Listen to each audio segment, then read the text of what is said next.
안녕하세요. 닥터봉입니다.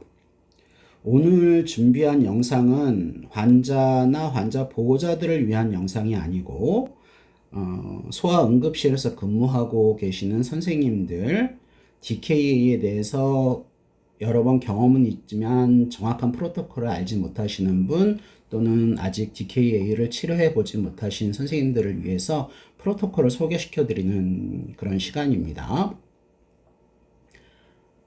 굉장히 잘 되어 있는 프로토콜이에요. 2022년 가이드라인을 기반으로 한 자료입니다. DKA는 일단 슈가가 높고 200 이상, 엑시도시스가 있고 블러드 케토시스가 있거나 아니면 뭐 소변에서 케톤이 보이거나. 근데 요즘 노로바이러스 굉장히 많이 돌거든요. 케톤은 많이 생겼을 거고 엑시도시스도 굉장히 심한 경우도 있는데 가끔가다 글루코스가 한 300 뭐 이렇게 나오면 뭐 스트레스 때문에 그렇겠지라고 그냥 넘겨버리는 경우가 있거든요. 사실 DKA가 발생하는 원인 중에 가장 큰 원인이 이렇게 괜찮겠지 하고 무시하고 넘어갔을 때 나중에 이제 심하게 오게 되는 경우들이 있거든요. 그 다음에 케톤이 없는 상태에서 글루코스가 600 이상, 그 다음에 오스몰라리티가 굉장히 높고 폐하는 떨어지지 않고 7.3 정도 되어 있는 경우를 고혈당성 고삼투압 상태라고 하는데 조금 치료 방법이 약간 다를 수 있습니다. 일단 다들 아시겠지만 인슐린이 결핍되면 타입 1 DM에서 인슐린이 결핍되면 왜 산증이 생기는지, 인슐린이 결핍되면 그 카운터 레귤레터리 호르몬인 글루카곤이나 코르티졸을 증가하겠죠. 그로스 호르몬이나. 이러면 하이포글라이세미아 고혈당이 생기고, 혈당이 소변으로 나가면서 지 혼자 나가지는 않고 꼭 일렉트로라이트를 끌고 물을 끌고 나가죠. 그래서 탈수도 생기고 그 다음에 전해질도 칼륨, 나트륨, 포스포러스의 손실이 굉장히 큽니다. 그 다음에 글루카곤이나 코르티졸이 지방을 분해해서 또 에너지를 써야 되니까 이 슈가는 에너지를 쓰지 못하고, 그 다음에 라이폴라이시스가 생겨서 프리페텍시드 생기고 그게 케톤 생성을 해서 산증이 생기고, 탈수가 일어나서 락테이트 증가되면서 산증이 생기고, 산증도 심하고 그 다음에 일렉트로라이트 손실이 굉장히 크고 탈수가 심하다는 거. 사실 슈가를 낮추는 게 주 목표가 아니고 이 탈수를 교정하고 전해질 교정하고 이게 굉장히 중요한 치료인 것 같습니다. 중증도 평가는 일단 탈수 평가를 하는데 우리가 실제 일상에서 보던 그 탈수 환자들보다는 탈수가 심해 보이질 않아요. 근데 심해 보이지 않다고 해서 탈수가 안 심하다라는 게 아니고 우리가 보는 그 정도보다 훨씬 더 탈수가 더 심할 수 있다. 긴장을 늦추지 말아라. 긴장해라. 라는 말이거든요. 경증 DKA는 5%, 중증은 7%, 중증은 10%의 탈수를 가정하고 치료해야 됩니다. 경증이라 하면 폐하가 7.3 이하, 그 다음에 바이카보네이트가 15 정도, 중등증은 폐하가 7.2 이하, 바이카보네이트가 10, 중증은 시비어는 폐하가 7.1 이하, 바이카보네이트는 5 이하. 폐하가 7.1 이하, 바이카보네이트가 5 이하면 보통들 비본 바이카보네이트를 사용하려고들 많이들 하시거든요. 근데 굉장히 주의해야 됩니다. DKA 때는 아예 비본은 사용하면 안 된다라고 생각하셔도 무방할 것 같아요. 뭐 6.9, 6.8이다 그러면 어느 정도 하이드레이션 한 다음에 좀 써볼 수도 있겠지만 일단 오늘 강의에도 나오지는 않고 비본을 사용해서 엑시도시스를 교정하면 세레브럴 이데마의 원인이 될 수가 있기 때문에 꼭 주의하셔야 됩니다. 인슐린 투여 전에 이제 초기 수액 소생술 환자가 처져 있고 토하고 그래서 와서 IV 좀 달고 샘플 좀 하려고 하니까 간호사가 선생님 슈가가 BST가 400이에요 뭐 300이에요 이렇게 얘기하면 선생님들 머리가 하얘지실 수 있죠. 그럴 때 너무 서두르지 마세요. 시간 충분합니다. 치료할 시간, 공부해서 치료할 시간까지도 충분하니까 절대로 경험이 없다고 포기하시거나 그러지 말고 차분히 프로토콜대로 치료하시면 됩니다. 인슐린 투여 전에 반드시 수액 공급이 우선입니다.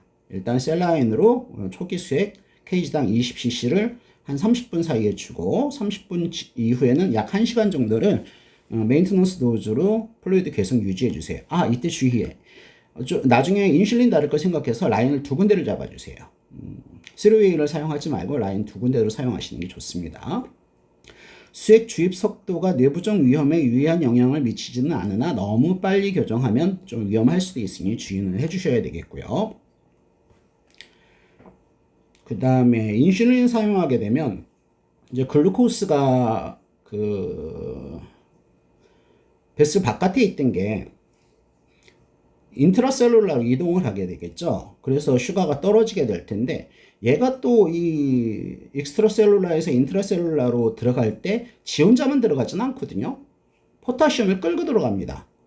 그래서 지금은 정상이다 하더라도 하이포칼레미아가 가능하기 때문에 꼭 주의해서 포타시움 레벨을 꼭 확인하셔야 됩니다. 여기서 만약에 하이포칼레미아가 확인이 됐다. 포타시움이 3.0 이하다. 인슐린 주면 안 되죠. 큰일 나겠죠. 하이포칼레미아로 사망할 수도 있겠고요. 인슐린 절대 금지고 그 다음 포타시움부터 kg당 시간당 0.5ml 이퀴발런트를 주면서 일단 포타시움부터 교정해내고 그 다음에 포타시움이 정상이다 그러면 수액요법과 동시에 포타시움을 투여하기 시작하는데 평상시 주던 것보다 조금 2배 정도로 높죠. 리터당 40ml/리터로 그 다음에 하이퍼칼레미아로 5.5 이상 포타시움이 나온다 그러면 소변이 배출되는 거 확인하고 바로 인슐린 투여를 시작합니다.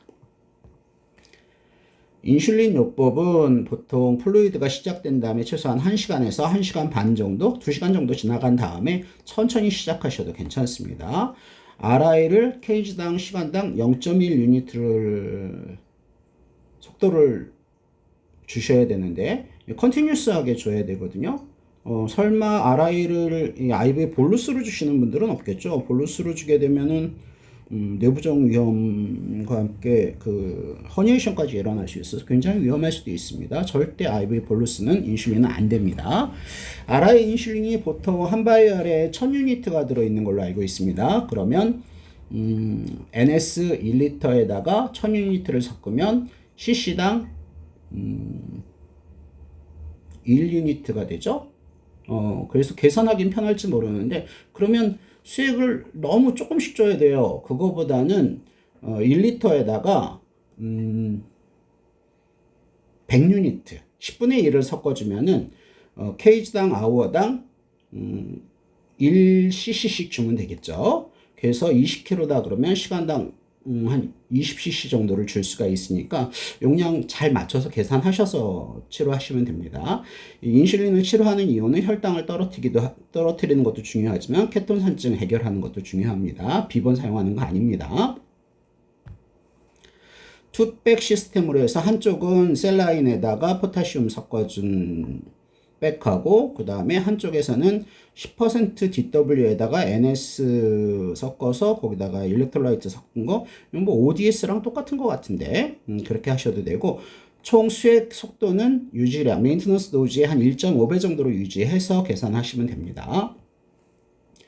이제 슈가가 쭉쭉쭉쭉 떨어지겠죠. 인슐린 들어가면 시간당 약 50에서 100 정도로 떨어지게끔 해주세요. 너무 빨리 떨어지는 거 좋지 않습니다. 100 정도로 떨어지게끔 해주시고 혈당이 300 정도 된다 그러면 300 이상이다 그러면 셀라인만 주면 되고 300 이하에서 200 이상이다 그러면 ODS로 바꿔주시고 이제부터 300 이하일 때부터 이제 슈가가 들어가야 됩니다. 플루이드에. 그 다음에 200 이하다 그러면 10% DW로 주셔서 저혈당을 예방해야 합니다. 모니터링은 매 1시간마다 바이탈이나 이 글라스고우 코마 스케일을 굉장히 중요합니다. 이 신경학적 상태가 떨어지면 이거 세레브럴 이데마거든요. 그래서 항상 긴장하고 1시간마다 꼭 간호사가 하든 의사가 직접 하든 신경학적 상태를 꼭 체크하고 혈당은 매 1시간마다 체크합니다. 그 다음에 2시간에서 4시간 사이에는 일렉트로라이트하고 베너스 BGA하고 케톤 체크해보고요. 그 다음에 치료 중에 이 나트륨 수치는 상승하거나 유지가 돼야지 만약에 소디움 수치가 하락을 한다 이러면 세레브럴 이데마의 위험 신호입니다. 오늘 얘기하고자 하는 건 이게 다인 것 같아요. 사실 DKA 치료는 굉장히 뭐 이 프로토콜대로 하면 쉬운데 문제는 치료하다가 오히려 애가 세레브럴 이데마로 인해서 큰 문제가 생길 수 있다라는 거. 애가 헤데이크가 있으면서 다시 토하고 그다음에 브라디카디아도 굉장히 중요하고요. 애가 자꾸 졸려하면서 처지려고 한다? 이거면 글라스고 코마 스케일이 14만 돼도 애들이 두통이나 기면이 동반될 수 있어서 이 세레브럴 이데마가 심해지는 그 징후일 수도 있거든요. 그래서 DKA 치료할 때는 다른 것보다 마니톨이나 3% 하이퍼토닉 셀라인을 베드사이드에다 준비해 놓고 언제든지 투여할 수 있게끔 준비가 돼 있는 상태에서 치료해야 됩니다. 이 세레브랄 이데마가 생겼을 때는 뭐 CT 촬영을 하고 뭐 이런 게 아니라 일단 의심이 되면 그냥 마니톨부터 투여해 주세요. 케이지당 1g을 15분 정도에 거의 풀드롭을 해줘야 되겠죠. 하이퍼토닉 셀라인이 있으면 마니토리 없이 하이퍼토닉 셀라인이 있으면 그것도 케이지당 5cc를 그것도 풀드롭 해줘야 되겠죠. 만약에 세레브럴 이데마가 의심이 된다 그러면 ICU를 입원시키고 NS하고 협진도 하고 헤드 포지션으로 만들어 주셔야 되겠고요. 그 다음에 비슷하지만 DKA와 비슷하지만 조금은 다른 HHS는 수액을 더 많이 사용해 주셔야 됩니다. 그러니까 이 탈수 상태가 중등도 이상 중증으로 탈수가 있다라고 생각하셔야 되겠고 인슐린은 더 늦게 써야 되고 더 적게 그 DKA 치료하는 것보다 반의 용량으로 치료해야 되고 그 다음에 혈전증이 생길 수 있기 때문에 항응고요법도 고려해야 됩니다. 그리고 폐하가 이제 좋아져서 폐하가 7.3 이상이고 바이카보네이트가 15 이상이다. 그러면 이때부터 경구 섭취가 가능한데 식사를 시작해서 IV 인슐린을 중단할 생각이면 IV 인슐린 중단하기 전에 피하 인슐린부터 투여해야 됩니다. IV 인슐린은 중단하자마자 바로 슈가가 오르기 시작하기 때문에 한 30분 전에 미리 피하 인슐린을 투여하고 그러고 나서 30분 정도 대기한 다음에 그 다음에 IV 인슐린을 중단해야 리바운드 하이퍼글라이세미아가 예방될 수 있습니다. 오늘 말씀드린 강의의 이제 서머리인데 일단은 디하이드레이션을 교정을 해주고 케토시스를 교정을 해주는데 인슐린을 사용해서 교정을 해주고 그다음에 소디움이나 나트륨을 교정을 해주고 이런 치료를 하는 와중에 아이들이 세레브럴 이데마로 사망할 수도 있는 문제가 생길 수 있으니까 항상 내부종 두통이나 기면 상태, 그 다음에 구토 이런 것들을 꼭 모니터링 하면서 베드사이드 옆에 마니톨이나 하이퍼토닉 셀라인을 준비해 놓고 치료를 하셔야 됩니다. 아주 세심한 모니터링이 사망률을 낮출 수 있습니다. 네, 이상입니다. 많은 도움 되셨으면 좋겠습니다. 닥터봉이었습니다.